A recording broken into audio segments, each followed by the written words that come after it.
ही काही साधी समस्या नाही आहे. तिला न हाताळता लोक संपूर्ण आयुष्यभर तिचा त्रास सहन करतात. तुमचं वय काहीही असू द्या आणि तुम्हाला अजूनही तुमच्या भावना आणि विचार कसे वापरायचे हे माहीत नाही, मग तुम्ही सुद्धा अपंग आहात ना? पण जीवन काही स्पर्धा नाही आहे. जीवन म्हणजे शर्यत नाही आहे. जर जीवन म्हणजे शर्यत असेल, तर मग तुम्ही अंतिम रेषेवर लवकरच पोहोचलं पाहिजे.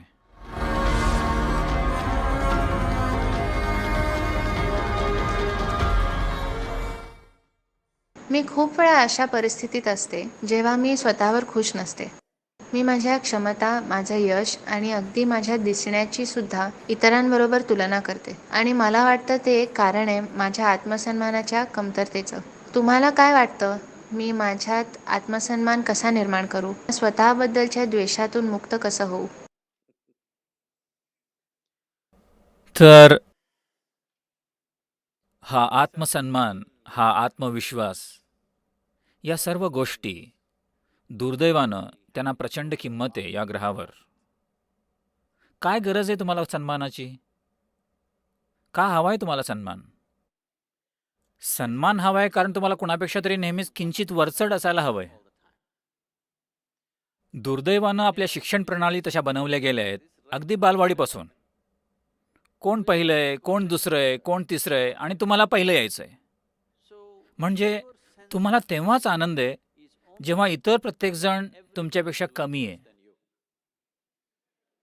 हे कसलं जीवन आहे?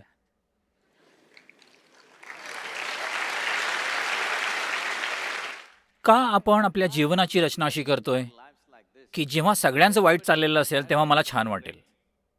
मला वाटतं ही विकृती आहे. तुम्हाला हे आनंदी वाटतं की एक विकृती? जरा मला सांगा. जर तुमच्या सगळ्यांचं वाईट चाललंय आणि मला छान वाटतं कारण आता मी नंबर 1 आहे. नाही. हे बदललं पाहिजे. अगदी लहानपणापासूनच हे लहान मुलांच्या मनावर बिंबवलं जातंय की तुम्ही इतर सगळ्यांच्या पुढं असलं पाहिजे. हे असं आहे. जरा कल्पना करा, जर हे इतर जीवांबरोबर घडलं, समजा हे झाड, वृक्ष आणि प्राणी यांच्या बाबतीत घडलं. जर एका मुंगीला हत्तीसारखं व्हावंसं वाटलं, तर ती एक फार भयंकर मुंगी होईल, नाही का?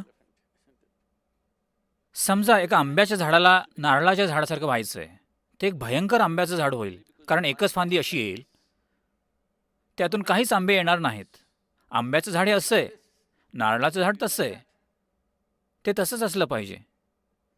हे असं घडलंय कारण अनेक प्रकारे लोकांनी या गोष्टी तुमच्या मनावर बिंबवल्या आहेत.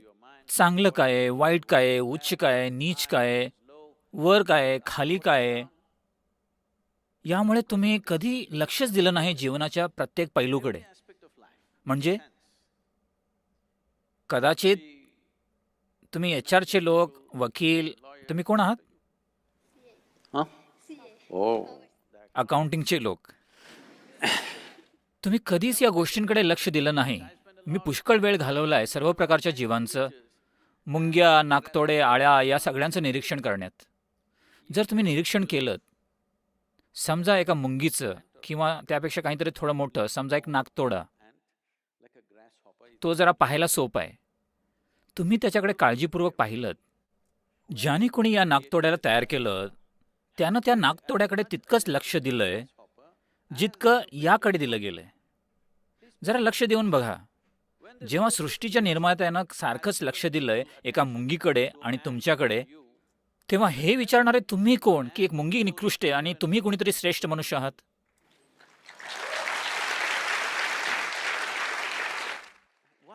का करताय तुम्ही हा फरक? सृष्टीनं असा फरक कधी केला नाही. तुम्हाला कदाचित वाटत असेल की तुम्ही श्रेष्ठ आहात कारण तुम्ही अगदी दिमाखात या ग्रहावर वावरत आहात. पण हे खरं नाहीये. तर वस्तुस्थिती अशी आहे.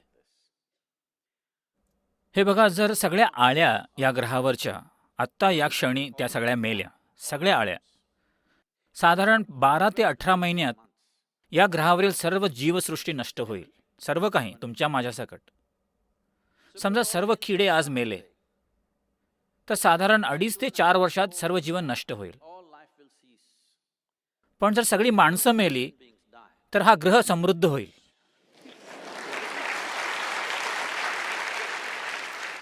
होय, आपण एक चांगलं खत आहोत. जर मनुष्य निघून गेले, तर अगदी या बिल्डिंगमधून झाडं उगवतील, नाही का? हो की नाही? सगळं काही बहरेल. तर कोण तुम्हाला असं म्हणलं की तुम्ही सर्वात महत्त्वाचे जीव आहात? ही कल्पना की ब्रह्मांड हे मनुष्य केंद्रित आहे, ही कल्पनाच मुळात मूर्खपणाची आहे. ह्या ब्रह्मांडात अगदी ही सूर्यमाला सुद्धा एक छोटा ठिपका आहे. उद्या सकाळी जर संपूर्ण सूर्यमाला गायब झाली तर कुणाला कळणार सुद्धा नाही, इतकी लहान आहे ती. त्या छोट्या ठिपक्यात पृथ्वी एक अगदी लहान ठिपका आहे. त्या लहानशा ठिपक्यात बेंगळुरू एक अति लहान ठिपका आहे. आणि त्यात मात्र तुम्ही एक खूप मोठी व्यक्ती आहात, प्रचंड आत्मसन्मान असलेली.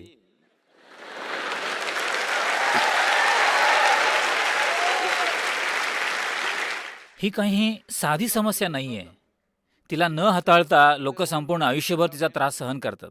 मुळात फक्त एवढंच आहे की तुम्ही स्वतःला अशा अवस्थेत आणलंय जिथे बहुतेक लोकांनी स्वतःला अशा अवस्थेत आणलंय, तुम्ही स्वतःला अशा अवस्थेत आणलंय जिथं तुम्ही स्वतःची विचार प्रक्रिया आणि भावना हाताळू शकत नाही. एवढंच आहे.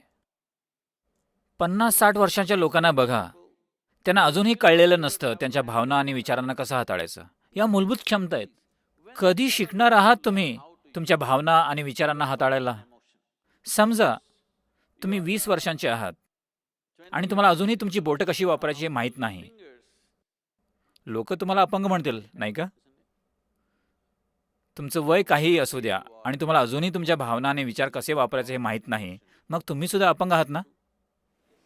हॅलो. आहात की नाही? आहात. तुम्ही स्वतःला अपंग बनवलंय. असं का घडलंय? कारण तुमच्या मनात तुम्ही कृत्रिम विभाजन केलंय या अस्तित्वाचं, जे वास्तविक नाहीये माणसाच्या मनाशिवाय. Which don't exist anywhere else except in human mind. हो ना? दुसरीकडे कुठेही ते अस्तित्वात नाही माणसाच्या मनाशिवाय. तर आता तू एक लहान मुलगी आहेस, म्हणून मी तुला लहान मुलगी म्हणू शकतो का? हो, म्हणा की. मी मुलांना सांगतोय, ती काही लहान मुलगी नाहीये, माझ्यासाठी ती एक लहान मुलगी आहे. जेव्हा माझी मुलगी मोठी होत होती, ती माझ्याबरोबर सगळीकडे प्रवास करतच मोठी झाली. जेव्हा ती 3.5 महिन्यांची होती, ती एकटी माझ्याबरोबर प्रवास करायची. मी संपूर्ण भारतात तिच्याबरोबर ड्राईव्ह करायचो, तिला कारच्या सीटवर बेल्टने बांधून. तर ती अशा प्रकारे मोठी झाली. रोज आम्ही एका वेगळ्या कुटुंबाबरोबर असायचो. लोक फार छान असतात, पण प्रौढ लोकांची एक समस्या आहे. ज्या क्षणी ते लहान मूल पाहतात, त्यांना त्याला काहीतरी शिकवायचंच असतं, जे त्यांच्या जीवनात त्यांना कधीच जमलं नाही.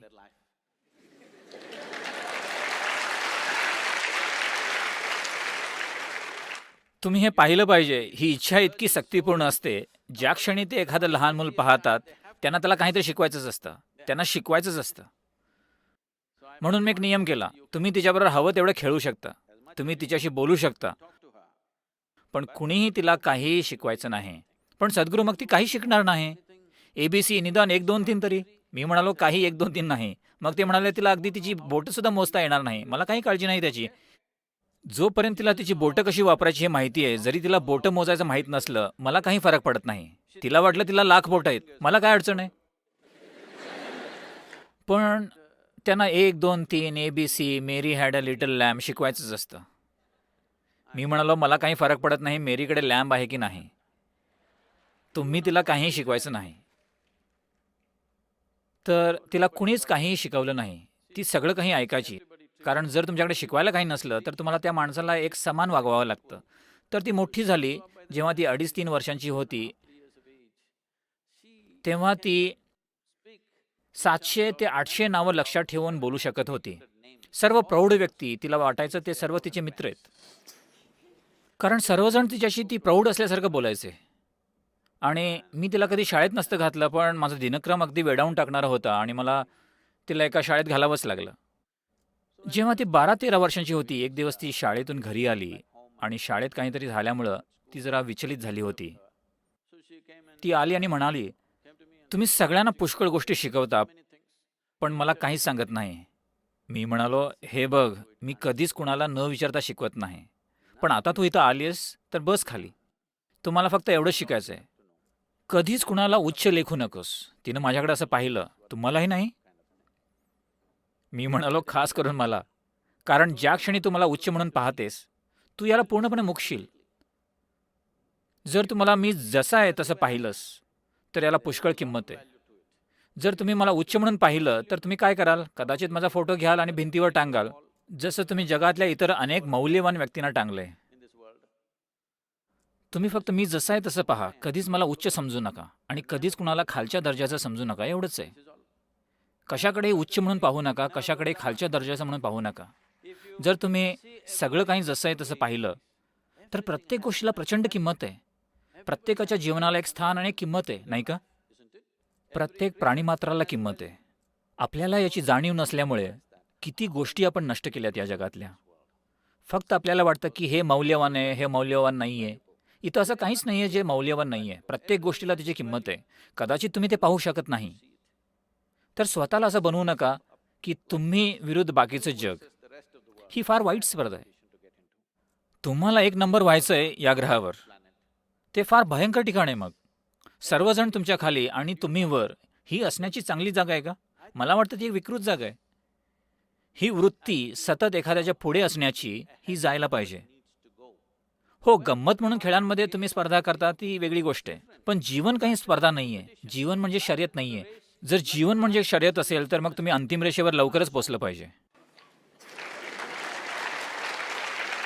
जर तुम्हाला जीवन एक शर्यत वाटत असेल तर तुम्ही अंतिम रेषेवर आजच गेलं पाहिजे. मी तुम्हाला सांगू शकतो कसं ते. जायचं का तुम्हाला तिथं? नाही? ही काही शर्यत नाहीये. हे एक प्रचंड भाग्य आहे की आपण एक मनुष्य म्हणून आलोय. याचा अर्थ आपली जीवन अनुभवण्याची क्षमता ही प्रचंड मोठ्या स्तरावर आहे या ग्रहावरच्या इतर कोणत्याही जीवांच्या तुलनेत. आपण जे आहोत त्याचं हेच महत्त्व आहे, नाही का? आपण जीवन अनुभवू शकतो वेगवेगळ्या आणि कितीतरी प्रखर स्वरूपात. एक मुंगी कशी अनुभवू शकते, एक नागतोडा कसा अनुभवू शकतो, जे आणखी कोणी अनुभवू शकतं त्यापेक्षा. हे आपलं भाग्य आहे. जीवन अनुभवण्याऐवजी आपण शर्यत जिंकण्याच्या मागे लागलोय. जर तुम्ही शर्यत जिंकली तर तुम्ही आजच स्मशानात असलं पाहिजे.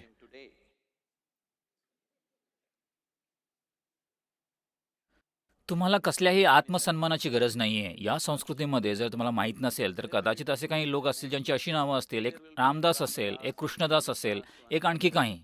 याचा अर्थ असा आहे की लोक जाणीवपूर्वक एक दास म्हणून नाव लावून घेत आहेत. कारण एक आनंदी, इच्छुक दास म्हणजे एक अद्भुत मनुष्य आहे. जर कोणी जबरदस्तीने कुणाला दास बनवलं असेल तर तो वेगळा विषय आहे. पण स्वेच्छेने मी या जगात जे गरजेचं आहे ते करण्यासाठी तयार आहे, तो एक अद्भुत दास आहे, नाही का? मी सुद्धा एक आहे.